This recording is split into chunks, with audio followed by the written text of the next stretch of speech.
The buzz of clinking cutlery and low conversation filled the softly lit dining room of the Ember Room, one of Chicago's most talked-about upscale steakhouses. Crystal chandeliers cast a warm glow over mahogany tables, and the smell of seared ribeye and truffle butter drifted from the kitchen in waves. Tasha Bell, 29, moved gracefully between tables, jotting down orders, refilling wine glasses, and offering quiet smiles. It was her 5th double shift that week. Rent was due, her little brother's school supplies had wiped out her savings, and her car needed a new alternator. She didn't complain. She couldn't afford to. Tasha had dreams, big ones. But for now, her dreams sat folded in her apron pocket next to a dull pen and a faded notepad. Tonight, something was different. A man at table 9 caught her eye. Alone, sharply dressed, he had an air of calm authority that stood out even in a restaurant that served congressmen and CEOs. He ordered the tomahawk steak, rare, and a glass of 2010 Bordeaux. Nothing unusual, except how observant he was. He watched everything, how long it took for dishes to arrive, how staff moved around the floor, how the manager ignored a broken light above table 6. Tasha noticed him noticing, and her stomach turned. Act 2, Strange Details. The man had introduced himself only as Mr. James. He asked thoughtful questions. How long have you worked here, Tasha? Do you enjoy the work? He listened carefully, the way most customers didn't. It felt both comforting and unsettling. What he didn't see, or maybe he did, was how Ramon, the kitchen manager, regularly berated the immigrant dishwashers in Spanish. Or how Paula, the assistant GM, helped herself to tips when no one was watching. Or how that one cook, Neil, had been dealing something out the back door during smoke breaks. Tasha wanted to pretend none of it was her business. But when Mr. James smiled and said softly, "A good restaurant is only as strong as its people," something inside her snapped. That's when she made the decision. Act 3, The Note. The paper was no larger than a credit card, torn from her notepad between orders. She scribbled quickly. "You seem like someone who pays attention. If you are who I think you are, please help us. Things aren't right here. People are scared to speak up. I can't explain everything now, but look deeper." Her hands trembled as she folded it, slipped it beneath the bill, and brought it to Mr. James's table with his check. He opened the leather folder slowly. "Read." Then looked up, not angry, not surprised. Just, quiet. He nodded. And left without a word. Act 4, Unmasked. The next morning, the staff was called in for an emergency meeting. A black SUV was parked outside the back alley entrance. Inside the dining room, a tall man in a tailored suit stood beside the regional director. Every eye turned as Mr. James stepped forward. Except now he wasn't Mr. James. He was Jamal Kendrick, the silent owner of the Ember Room and 12 other restaurants across the Midwest. A self-made entrepreneur, former line cook turned mogul, known for going undercover when he suspected problems within his chain. "I dined here last night," he began, voice calm but commanding. "What I saw, and what I was told, changes everything." Gasps filled the room. Tasha's heart nearly stopped. Act 5, The Shakeup. Over the next 3 hours, Jamal held a closed-door review. Several staff members were interviewed individually. Tasha was the last to go in. He greeted her not as a boss, but as an equal. "You had courage. That's rare." She explained what she'd seen, the kitchen abuse, the toxic culture, the exploitation of vulnerable workers. She named names, carefully. Not out of vengeance, but because it was the truth. By the end of the week, 3 managers were dismissed. The cook dealing drugs was handed over to authorities. Jamal personally brought in a crisis team to support the kitchen staff and hired new management with a people-first approach. Tasha thought that was the end of it. But it wasn't. Act 6, The Offer. 2 weeks later, Jamal invited Tasha to lunch, not at Ember, but at a quiet cafe near Millennium Park. He slid a folder across the table. Inside was a scholarship to finish her business degree. An offer for a paid internship in restaurant management. And a handwritten note. You saw something wrong, and instead of staying silent, you took a risk. That's leadership. And that's what we need more of in this industry. If you're willing, I want to help you grow. Tasha couldn't speak. Her throat closed with emotion. Act 7, The Rise. Months passed. Tasha finished her degree, balancing night classes with hands-on training under Jamal's mentorship. She learned how to balance a budget, manage staff with empathy, and lead with both strategy and heart. By the next year, she was promoted to assistant general manager of the Ember Room. 2 years after that, she became the youngest general manager in the company's history. She changed policies from the inside, implementing mental health days, better pay structures, and multilingual training sessions for immigrant staff. Turnover dropped. Morale soared. The restaurant won national recognition for ethical management and employee satisfaction. Act 8, Full Circle. On a rainy Thursday night, a young new waitress named Anna, barely 19, slipped Tasha a folded note with shaking hands. Tasha smiled gently. It read, "You seem like someone who pays attention. If you are who I think you are, please help us." Tasha nodded. And just like Jamal once had, she looked Anna in the eye and said, "You're safe now. Let's talk." Epilogue, Threads of Courage. Sometimes change starts not with a revolution, but with a whisper. One folded note. One moment of courage. Tasha Bell's journey wasn't just about becoming a boss, it was about becoming the kind of leader she never had growing up. The kind who listens. The kind who acts. And all because she saw something wrong, and chose to speak up. Even when she didn't know who was listening. Flashback, Tasha's first night at Ember. 3 years before the night she met Jamal, Tasha had walked nervously into the Ember Room's back entrance, her hands calloused from years of factory work and her shoes too tight. It was her first restaurant job, and her first time back on her feet since leaving her hometown after her mother died. The kitchen smelled of garlic and flame. Her trainer, Carla, was blunt but kind. "You keep your head down and your feet moving. That's how you last here." And Tasha did. She worked doubles, memorized the wine list, learned how to fold linen napkins into cranes. She knew every table's regulars and what they ordered. But she also learned how to ignore the yelling, the late payrolls, the broken promises. Until Jamal. Dialogue insert, the first note. Tasha hesitated beside table 9. "Tasha, softly, would you like anything else, sir?" Jamal, "No, thank you. Everything's been enlightening." She paused. Then gently placed the folder down.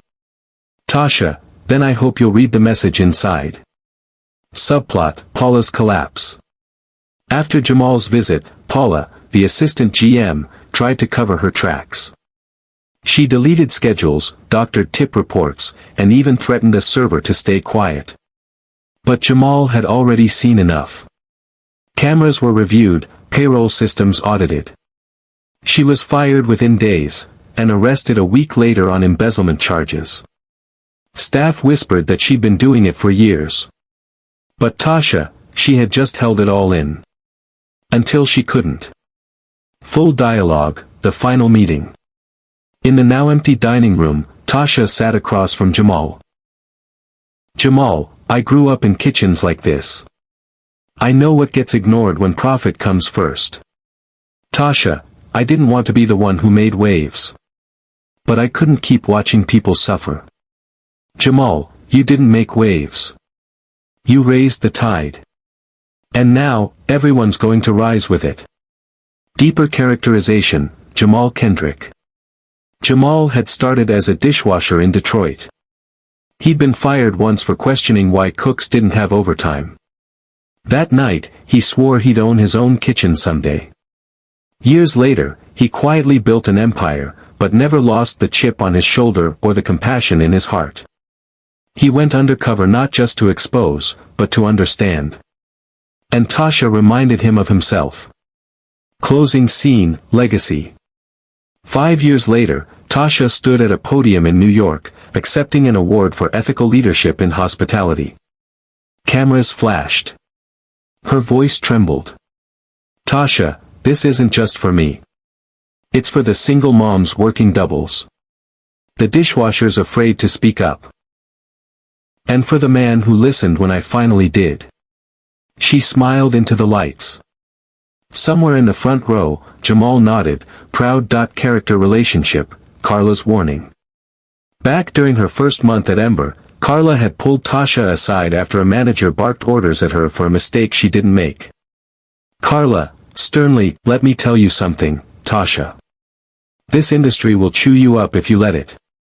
But don't ever let them make you feel small. Your silence protects their power. That stuck with her. Especially now. Inner monologue, Tasha's conflict. As she stood outside the break room after the note, heart pounding, Tasha thought about her brother back home, 13, asthmatic, smarter than she ever was at that age. She thought about her mom, who'd cleaned houses her whole life and never once had a boss ask how she was doing. Tasha, to herself. If I get fired for this, I'll survive. But if I stay quiet, nothing changes. And I can't keep watching the same stories repeat. Community impact, staff turnaround. After Jamal's reforms, the ripple effects began.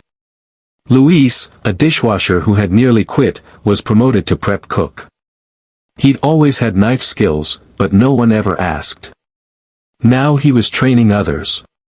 Sabrina, a hostess balancing nursing school, started a staff wellness newsletter. The restaurant sponsored her tuition by year's end. A chalkboard in the break room now read, "What did you improve today?" People started answering. In English, Spanish, and Tagalog. Flashback, Tasha and her mother. One night, months after she was promoted, Tasha stood outside the restaurant, watching the rain pool in the gutters. A memory hit her. She was 10. Her mom was working a night shift at the hospital cafeteria. Tasha had waited in the break room, coloring. Her mom had leaned down, kissed her forehead and whispered, "Don't just work to survive, baby. Work to build." Now she understood what that meant. Callback scene, Jamal returns. One evening, unannounced, Jamal walked into Ember again, this time through the front door. Tasha was walking the floor, clipboard in hand. Their eyes met. "Jamal, you've built something here, Tasha." "Tasha, no, we did. You just handed me the first brick." He smiled, proud. Then turned to the new staff and said, "This is what leadership looks like." Scene, Tasha at home, family pressure, private doubts. Late one night, Tasha returned to her small apartment. The lights were off, save for the kitchen where her younger brother, Marcus, sat at the table with his books open. "Marcus, you're late again." "Tasha, double shift. Big catering order." They tipped like it was 2009. She tried to smile. He didn't. "Marcus, Mom called. She's worried. She thinks you're giving up school." "Tasha, softly, I'm not. Just, pausing. Gotta eat before I can educate." As she made him a grilled cheese, she glanced at the envelope on the counter.